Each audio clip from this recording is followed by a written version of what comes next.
In 1997, I joined a software company called Iona Technologies, which was a vendor in the object-oriented middleware space. They produced a product based on this standard called Corba, which is well past its time and people aren't really using it, but it was essentially object-oriented middleware. And it was standardized, so there were multiple vendors in that space who produced competing products. And there were also a surrounding ecosystem of solution providers and other vendors. And there was a working group as part of the object management group, as the standards organization that defined this standard and moved it forward. And it was a really exciting time because there was a lot of energy and activity going on in the space and a lot of cooperation among vendors and enterprises and standards bodies to advance the state of the art and improve the way that this particular slice of functionality was able to operate. And I tell you the story not to help you figure out how old I am, but because there are certainly some parallels that I see with where we are with Zero Trust. Now, Corba and Zero Trust are in completely different planets here, but I think that Zero Trust, we have seen an ecosystem of vendors and certainly US government agencies and other governments as well has stood behind it and really advanced the state of the art. And there are organizations such as the Cloud Security Alliance, where I'm actively involved, where I'm one of the co-chairs of the Zero Trust Working Group, and other organizations, some standards bodies, some bodies such as the CSA that develop specifications. And there's a lot of activity among vendors and enterprises around this. And I think we're at an exciting time here in the world of Zero Trust. And I want to encourage everyone to think about how you might be able to advance things as well, whether it's deploying Zero Trust in your enterprise or contributing and even publishing research like this, what this is based on, where you help fill in the gaps and advance some of the blank space of Zero Trust. So in terms of who I am, so I'm Jason Garbus. I'm founder and principal at Numberline Security, which is a firm I founded about 1.5 years ago to focus on helping enterprises with their Zero Trust strategy. I'm also a co-chair, as I mentioned, of the Cloud Security Alliance Working Group on Zero Trust, and I'm a faculty member at an organization called INS that provides security advisory services to enterprises.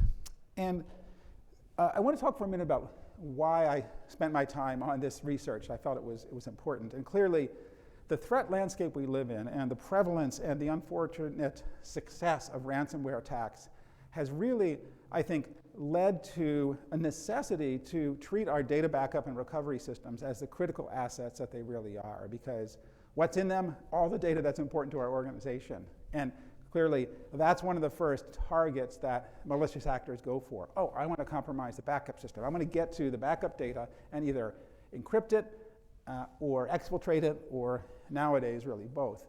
And given that Zero Trust is a combination, it's a security strategy, but it's a combination of the best practices, the best way that we as a collective industry know how to approach security, I think it's really incumbent upon us to apply those best practices to as many areas as possible inside the IT domain.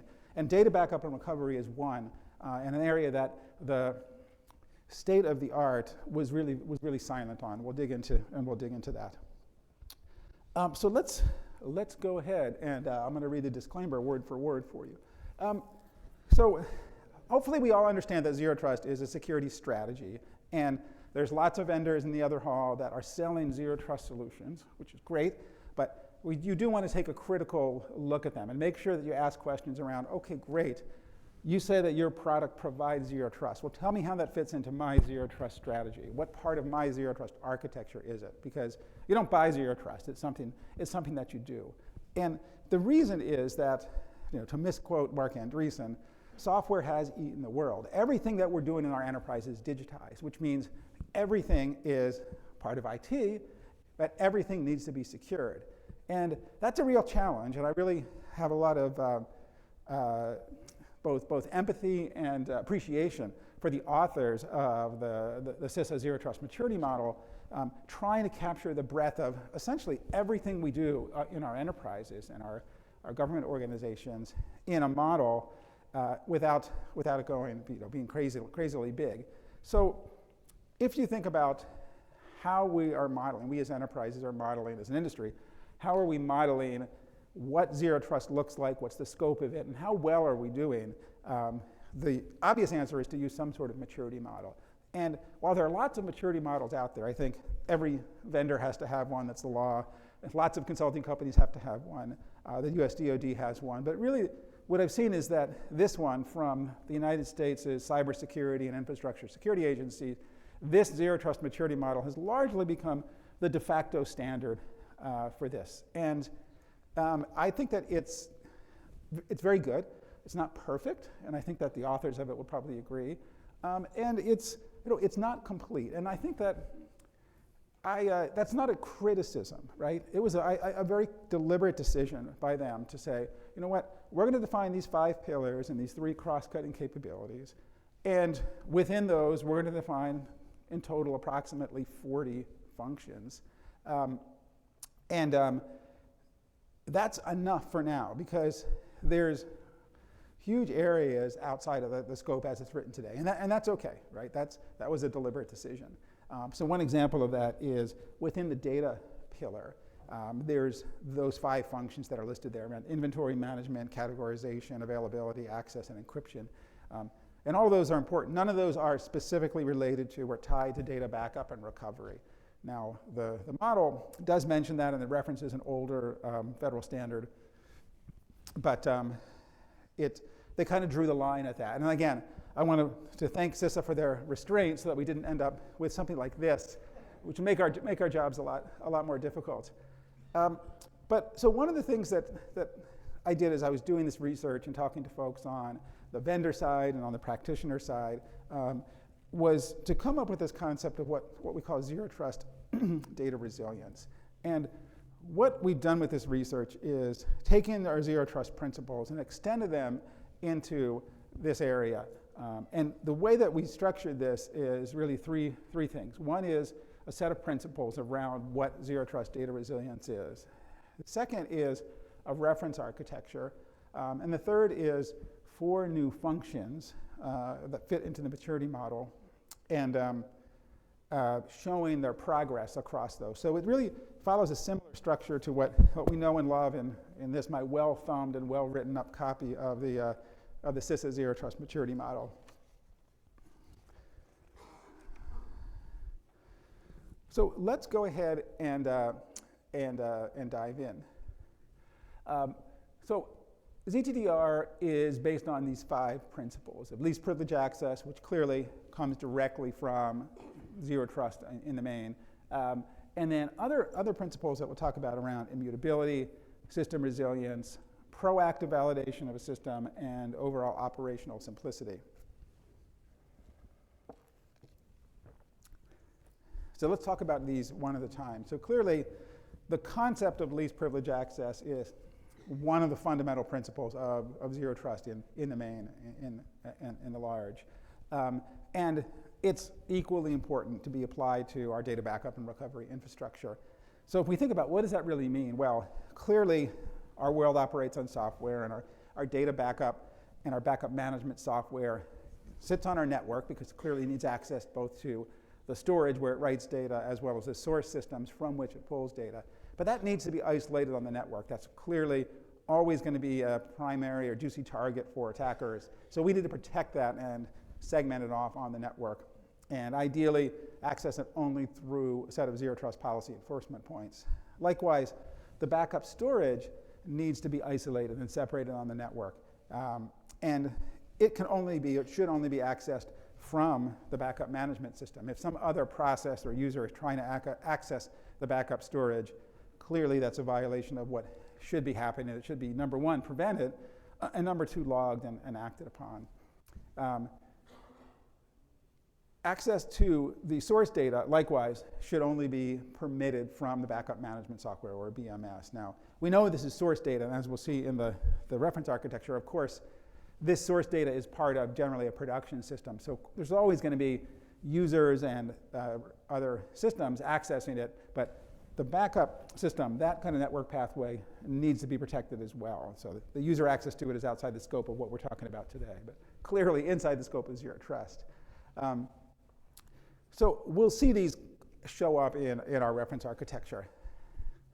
So let's talk about immutability. And immutable backup storage is a strong requirement for this. And the reason is that we don't really trust anybody or anything or any system. And we want to make sure that at the fundamental level, once we write some data to the backup system, that we have a guarantee to the best degree that we can that that data can never be changed until the retention period expires. And of course, we define that retention period. And that the retention period itself can't be changed, because that would be a nice trick by the attackers, right? And this has been in place for many, many decades in our industry. And clearly, the first type of data backup based on tape was immutable. And there's lots of ways to do it nowadays. There's physical media like tape or optical disc. Today, more or less, more commonly, there's things that are enforcing the immutability through a combination of hardware, firmware, software. And all the major cloud providers also do provide immutable storage. And of course, that's a configuration, and we have to trust that they're going to do that properly, which generally they do a good job at that. And we need to, so we want to have the option in our enterprises to use some form or some combination of immutable backup storage. But that's an important consideration, because then we can rely on this data isn't going to be deleted, this data isn't going to be modified, so that when I need to use it to restore from, we know that it's clean and that it's good. The third principle is that of system resilience. And when we talked about this, we really tried to take a broad view of what does this really mean? And to think of this as, okay, the backup management system, the software that it's running on, but also the surrounding set of tools and our processes around that. So we need to make sure that we think about all the possible attack vectors or angles and make ourselves resilient to those. So for example, a malicious actor might decide to attack your network time server and advance the network, your official time on the network, to 100 years from now, where clearly all your retention windows will have expired, except for those that are infinite. That needs to be protected against. And the backup storage system itself also needs to be hardened in some way, such as, can you make sure that people can't log in as root or change things, or even get into it from a physical perspective. The other thing to think about is when you're actually using this in practice. And we'll talk about a little bit about that more on the next slide, but clearly the only reason we're doing this is that we expect things to go wrong, and when they do go wrong, we need to recover them. So we need to make sure that when we're actually recovering, you're using this system to do its job of recovering our data, that it can do so into a different environment. Because clearly, we're running the server on a piece of hardware, the power supply fails and it catches on fire, whatever happens, we need to restore that to a different piece of hardware. Okay, that's a relatively minor change. Or we might need to restore it to a completely different environment where, for example, my data center floods. Okay, that's a big problem. That's a disaster. But we've got a plan. We got a business continuity plan. We're going to recover things into our cloud environment. Great. We have a process for that. But it's a very different environment. It's going to have different, perhaps probably IP addresses, very different configurations, et cetera. And then finally, this notion of resilience to incidents, where when an incident happens and you have confirmed compromise of your system, clearly we all know how bad the dwell time is in many instances. So there's going to be a point in time where your backups, a point backwards in time, where your backups went from being trustworthy and okay to maybe not trustworthy, or potentially even validated as being compromised. So you need to have the ability to perhaps scan that and look at that, but also choose the appropriate restore point, so you're not restoring something that has been compromised. Next up is proactive validation. And I'll quote my friend Captain Obvious here around disasters striking at the most inopportune times. And clearly, when we do our validation and our testing of our backup environment, we tend to do it under the best circumstances. Okay, everyone, next Wednesday we're doing a restore tabletop exercise, and everyone needs to be on. Oh, Sally's on vacation. Okay, we're going to delay it a week. That's not how it works, right? The attackers are going to do this on Christmas Eve or on a weekend, or when you or the main person are out of the country on vacation. So this needs to be bulletproof for your organization. No matter who is out on vacation, no matter what component may be unavailable from a process perspective or even a technology perspective, you want to make sure that the right people can do the restoration. And the only way to do this is to practice it, to validate it, to pressure test it, and then to learn from that, because this is not easy. And the recoveries can also be at very different scopes, right? That's something to think of. Oh, someone accidentally deleted a bunch of data in our database because they fat-fingered a command. Okay, no problem. We'll restore the data in the database, or maybe it's even just one table in the database. No problem, I missed lunch, not a big deal. Or the whole file system or the hard drive fails, or my subnet gets compromised for some reason, or the whole data center is down because of a flood. Clearly, very different levels of disaster that need to be accounted for. And then finally, the last principle is this notion of operational simplicity. And it's something that I think it's really important to keep in mind as you engage with vendors in particular. Vendors' job is to, part of their job, trust me, I worked for software vendors for 30 years. Part of the vendor job is to sell you software. And hopefully they will be a coach and a guide through the process of evaluating to help you determine, is this a good fit for your organization? And they're not unbiased, right? So part of your job as subject matter experts, as people on the purchasing part of the team that's evaluating vendors, is to make sure that you are really getting something that's a good fit. And sometimes that's hard because sometimes we fall in love with some of the more advanced and sophisticated technologies that might be overkill for our organization.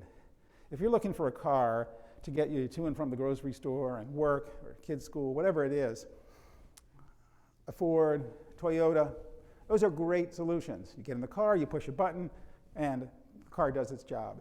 Buying a Formula One car that you have to assemble and have a team of people to change the tires is not a good fit, right?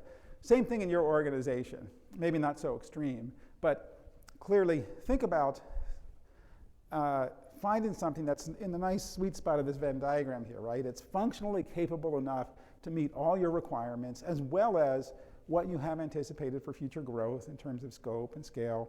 But it's appropriately easy to operate. The folks that you have, the folks that you can expect to retain, or maybe even hire. And you definitely want to avoid something that's complex and brings frustration to you because there's just too much there for your organization.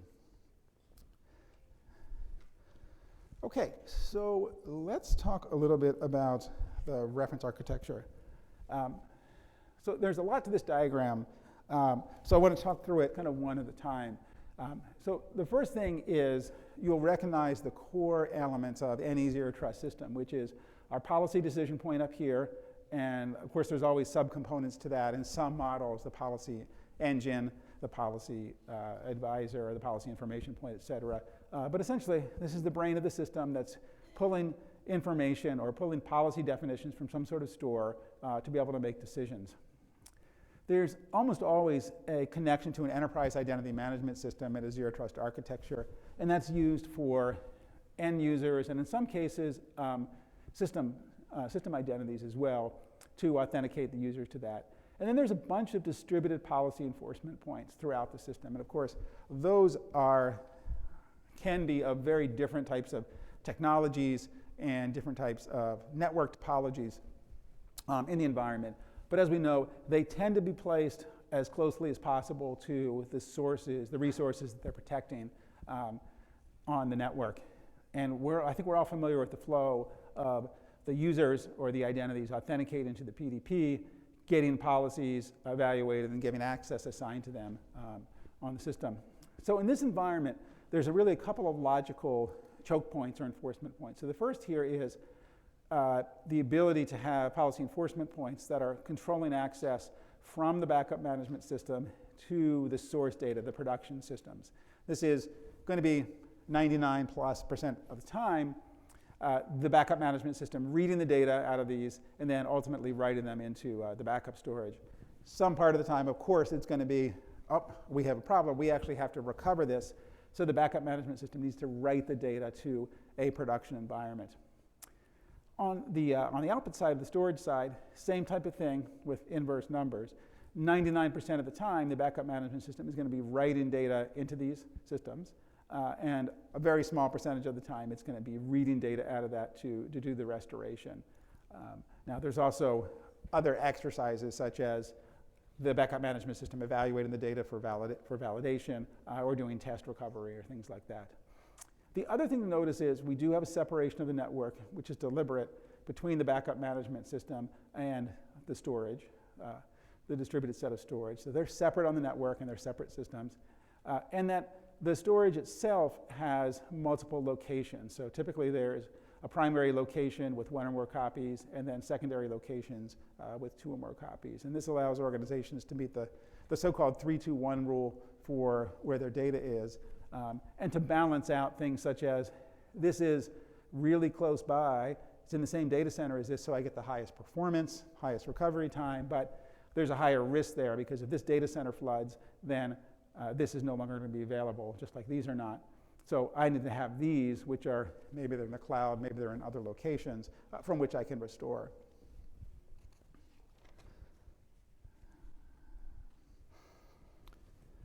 Okay, so now let's talk about the maturity model itself and the 4 functions that we've added to it. So they are access to the enterprise data and systems, which would be from the backup management software, access from the backup management software to the backup storage and data systems, so the kind of the right side of the reference architecture, overall system resilience, and system monitoring and validation. So each of those functions has an associated set of maturity levels and a set of attributes or expected capabilities, just like in the system maturity model with the same type of structure. So the first one is that the means and the mechanisms by which the backup management software itself has access to the source data from those production systems. So the way to read this is, you've essentially got 4 logical columns here, ranging from traditional up through optimal, that corresponds to how the system maturity model is structured. And then within each of these, there's really a number of capabilities that will change as you move up. So you can see here, in the traditional level, we will have an open, flat enterprise network, and the backup management system will have ongoing network access to the source systems. It'll utilize probably static credentials to read access, and typically will have a manual recovery process. As you move up toward the initial phase, what you're doing is you're adding some network segmentation. So now there's a zero trust policy enforcement point that sits in between the backup management system and the source systems, and it's enforcing policies around that. So that access is constrained and limited. As you then move to the advanced phase, what you'll see is, oh, now I've got some access policies that are enforced, that maybe they utilize some context, such as maybe I have regular backup times that are scheduled, and I'm only allowing read access during those times. Or maybe I've got a kind of a break glass situation where I know I need to do some recovery, so I'm going to allow access outside of those times. We're also adding, switching from a manual recovery process to hopefully something that begins to do semi-automated, to be able to have these things happen in an accelerated fashion with fewer people, resources, et cetera. And finally, as you move up to the optimal stage, you start to get more segmented access, which you carried forth from this level, but you're also having access policies that can constrain perhaps the read frequency, the read times, things that are specific to your organization.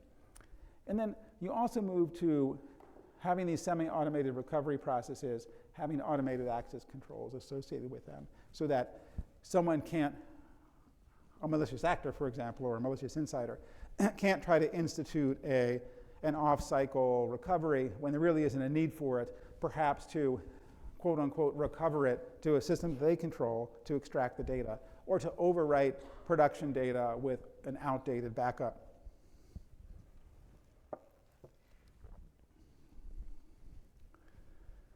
Okay, if we think about the next one around access to the backup storage and data, at the lowest level, at the traditional level, what you'll see is an open and flat enterprise network with ongoing network access. So the same level of limited capabilities. In this case, we're talking about go back here, this access from the backup management system writing to or reading from the backup data. And that it'll typically use static credentials for that access. Maybe it's a cached password or a certificate or something like that. As you move up to the initial level, what you'll start to do is to make use of the policy enforcement point to segment access from the backup system to the backup storage. In the advanced phase, then what you'll add is the backup management system has its read and write access controlled by contextual policies. Again, understanding, is this a scheduled backup window? Is something happening that is perhaps unexpected, but allowed because we know an appropriately authenticated admin is logged into the admin console and is doing something, or is there some other element of our system that indicates that something special is happening and we need to allow this. Then finally, at the optimal stage, what we're doing is similar to the previous one. We're now adding the ability to have our access policies constrain read and write frequency as well as times based on things that are scheduled, and have the capability to understand that there's an escape hatch or a break glass type situation when something is going on. The third area of system resilience is helping us understand and model how well our system can have resistance to failure of components in the system or malicious activity. And at the traditional level, what we'll have is our data back it up to infrastructure that's not immutable, so it can be changed, it can be deleted, and it's stored in a typical location. And those are clearly not best practices, and hopefully most organizations are beyond that.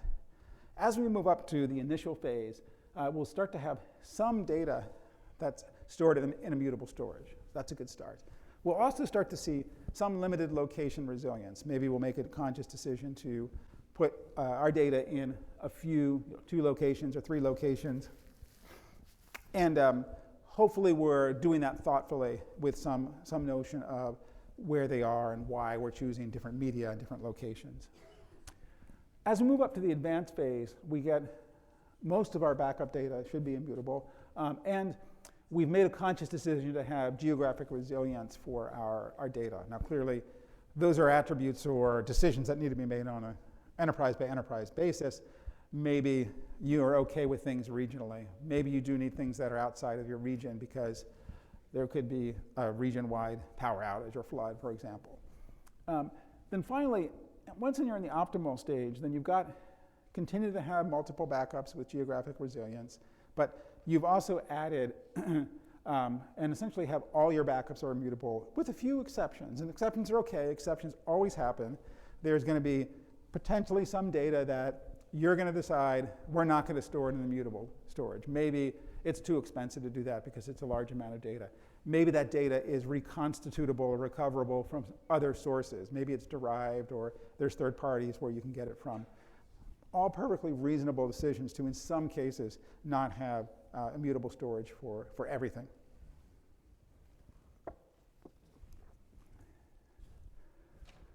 Okay, and the last one is around system monitoring and validation. And clearly, this is important for every organization, for every component. And the backup management system is no exception to that, or perhaps it is an exception because there are elements of it that are going to be more prone to attack. So we think about in the traditional state, we're going to have limited or ad hoc monitoring of our backup and storage systems. So this would be very basic, and hopefully most of our organizations are beyond that for our infrastructure. You would have a situation where the backed up data is not validated or only have ad hoc validation. And this is important, right? We talked about proactive validation and why it's important to make sure that when you do a recovery, you're recovering data that makes sense, it hasn't been scrambled or have errors introduced into it, either maliciously or inadvertently. And that our recovery processes and tools aren't tested or very irregularly tested. So that's fairly traditional, and it's probably the case more often than we would think because in many cases, this domain has not been prioritized or invested sufficiently in the way that we think it needs to, because of the security implications and because of its commonly being a target in incidents. As we move up to the initial phase, we'll start to improve things and get standard IT monitoring of the backup and the storage systems. What's the CPU load? How much storage is left? What's the network activity look like? Standard things that our IT environment, our IT systems are monitoring for. We'll also hopefully have our backup data be manually validated through regular manual processes. Certainly better than not validating at all. Always good to have a human in the loop, but that's going to be certainly less efficient than when we move up to the automated analysis. And then finally, we've got down here regular manual validation of recovery systems and processes into similar environments. That should be kind of the baseline practice, which is, okay, this server is running on a VM. Let's go through an exercise and restore it to another VM in the same hypervisor or same type of hypervisor. Should be very straightforward. Let's make sure that it's bulletproof. As you move up to the advanced phase, you start to get much better from a monitoring perspective, where you're not only monitoring things from an IT perspective, but you're monitoring them from a security perspective. We know the system is going to be prone to attack, so what's happening to it? Are people trying to do port scans on it? Are people trying to authenticate but failing? Things that IT may not pay attention to, but security sure needs to. Second one is to add backup data, to develop a set of automated and scheduled processes to validate our data. Clearly, having humans look at things periodically is good. Having automated systems do it is going to be better. And down here, what we're going to be adding is regular automated testing of recovery into similar environments. So now we're moving from manual to automated into similar environments, make sure things work, make sure that as applications are updated, either commercial applications that get updated or new releases of internally developed apps, that those things can be restored properly. And then in the optimal stage, now what we're doing is actually testing recovery into dissimilar environments. Great. We're going to test what happens when this on-premises VM has to get restored into GCP, for example. GCP is going to be quite capable, but the commands are going to be different, configurations are going to be different, networking is going to be different, dependencies and other things in our environment are going to be different. Let's make sure that we know how to do that.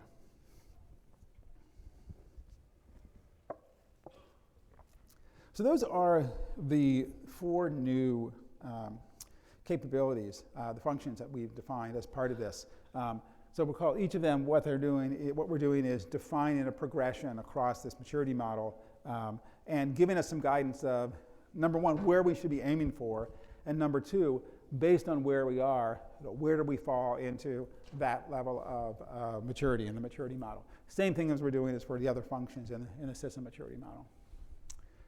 Okay, so to wrap up here, what we're going to do is talk a little bit about how this can be applied into your environment. And I kind of like talking about this from a time frame perspective. So what I would recommend is, given where you are, given the knowledge that you have in your head right now, spend a few minutes thinking about what do you know about things in your environment? What do you not know, right? Even knowing and acknowledging, you know what, I don't know how this works. I don't know how that's configured. That's really useful information because now you can start to ask other people questions and fill in the gaps. So take a few minutes and think about the 4 functions. How is your backup management system set up to access the source data, your enterprise data and systems? Is it just next to them on a flat network? Is there any sort of access control? Are there static firewall rules? How are those configured when things change? What happens when a new application gets added? How does it get added to this process, or does it? Likewise, how does the backup management system get access to the backup storage and systems? Where does that happen on the network? Is it distributed? Are they properly segmented? How resilient is the system based on some of the characteristics we talked about? Where are there dependencies on certain people and knowledge on certain other systems? How ready are you to put things and restore them into either similar or dissimilar environments? And then finally, system monitoring and validation. What does that look like? Is IT monitoring the backup system? What happens when something goes wrong? Who's going to notice? And how are they going to know what to do. These systems might have very different types of recovery processes from a standard server. Oh, the database is stuck. Okay, we know, we just reboot it and everything's okay. That may not be the case for your backup system at all. So that's something I think you can do today. Take a few minutes, make a few notes, and then that'll probably spark some questions for you to jump on in the next 7 days, which is, okay, when you get back from this conference next week, start to identify who are the system and process owners and in your organization. What does a backup infrastructure looks like? This is probably going to be a good learning process, because in most organizations, the security team doesn't have visibility into that infrastructure or that process. It's almost always managed and run by IT, which really should be. But what I'm arguing for is that the security team needs to, you all need to be a little bit assertive about this. And it's important to do that in the right way, right? This is a good opportunity to have conversations with your peers on the IT team, people responsible for the backup and recovery, and to ask some good questions and to approach this in a very positive way. Hey, I learned some interesting things at conference last week. We, our organization, have this Zero Trust initiative that we're just kicking off, and we really want to make sure that we're bringing security best practices to the infrastructure, to the backup and recovery systems. So, let's learn and go on this journey together. And you can see I've got some language here around to gently assert your security team's participation. Maybe leadership is slightly the wrong word, but to make sure that you're not coming in and knocking heads together and say, all right, security is now in charge of this, everyone do what I say.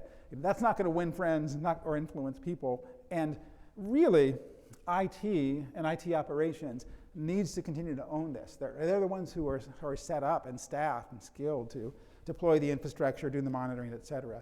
So this very much needs to be approached in a way that is appropriate for your culture and your organization and your peers.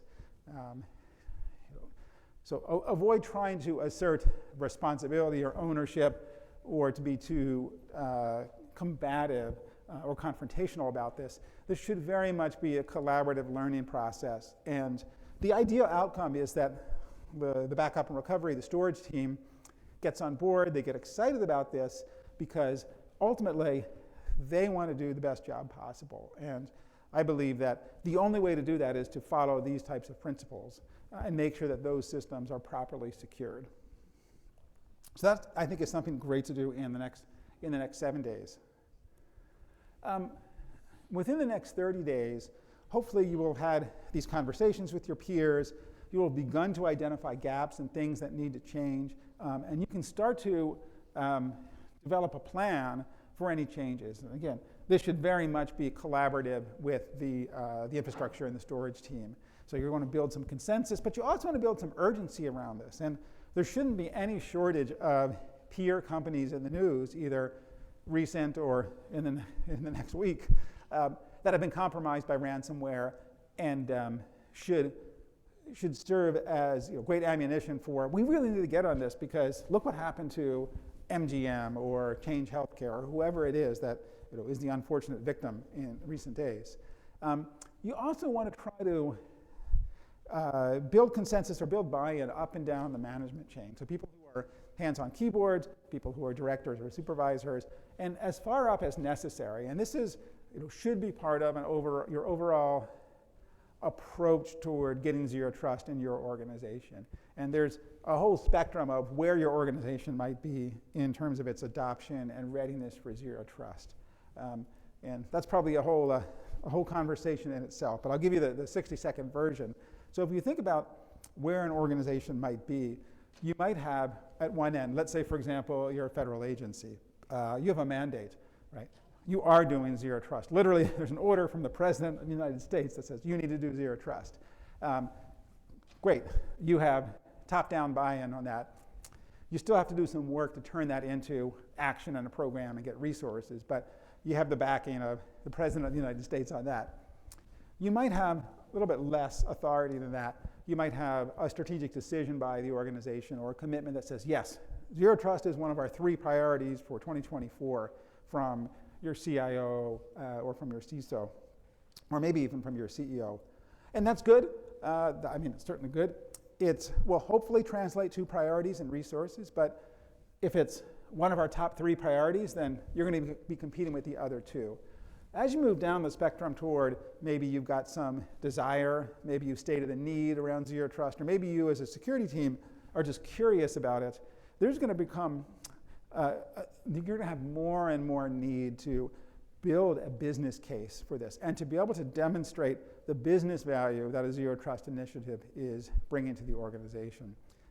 And that is going to take some research on your part, and it's going to take a little bit of work to get away from technology that we all love and begin to build bridges with your peers on the business side and try to understand what gaps do we have? What areas are you or your team frustrated with?